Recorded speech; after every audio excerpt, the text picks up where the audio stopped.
This is a chart of an index that tracks the performance of the top 500 most valuable companies in the country. Let's see what the most valuable companies are right now. I'm guessing on top is Nvidia, Microsoft, or Apple.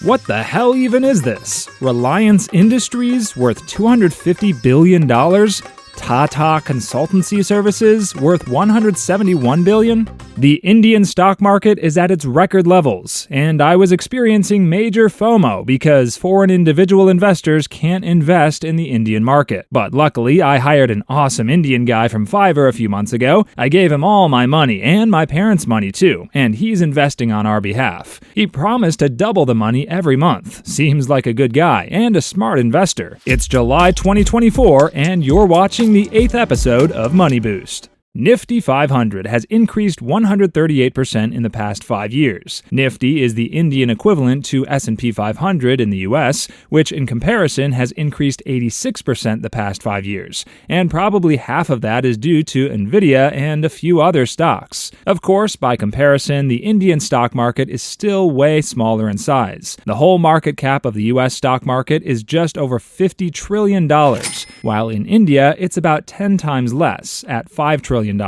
And the population is way bigger in India. But India is projected to grow the fastest of any stock market in the next few decades. Some analysts say that India's market cap could grow to $40 trillion in the next 20 years. And some Indian bulls are even more optimistic than that. India's benchmark Nifty 50 index grew 20% last year, helping the country to overtake Hong Kong's market capitalization to become the 4th largest market in the world. Now, some investors have already heard similar, highly promising talks about foreign markets before, especially China. China's economic advancements haven't really translated into stock market gains recently. I mean, the CSI 300 index, for example, has declined for 3 years now, and there's no real growth for 15 years. According to some totally unbiased Indian economists, what's different between China and India is that India's recent growth is actually from real earnings increases that companies have reported. And these economists think that India has a healthy capital pipeline that should be able to sustain the growth for decades to come. India actually already has the largest number of listed companies in the world, over 6,000. Just last year, 220 new companies had their IPO in India, and there's also a significant increase in raising equity early in their life cycle, which could lead to faster growth. Basically, money is now moving into India and inside India faster than it has ever done before. I said that foreigners can't invest in the Indian market, but that's not completely true. I lied. Foreigners can't easily just open an investing app on their phone and buy individual stocks or even local ETFs directly, but luckily there are some ETFs that are registered outside of India which track the performance of the market. If you want to invest directly, you need to apply for some permission that seems way too complicated and also open a local bank account. The info I found is a bit confusing, but I'm pretty sure there's a minimum required capital, which is pretty high, so this route is definitely not for everyone. But of course, it's possible that the Indian market will see massive gains in the next decades, and it could open for foreigners in the future, possibly increasing the inflow of capital, which would just speed up the growth even further. So it could still be early days now, and worth a bit of effort to get invested in the market. But why is India's economy growing right now? Basically, Indians woke up one day and decided to get rich. Or at least the Prime Minister Modi wanted this back in 2014 and launched the Make in India program to encourage companies to develop, manufacture, and assemble products in India and incentivize dedicated investments into manufacturing. The government invested $200 billion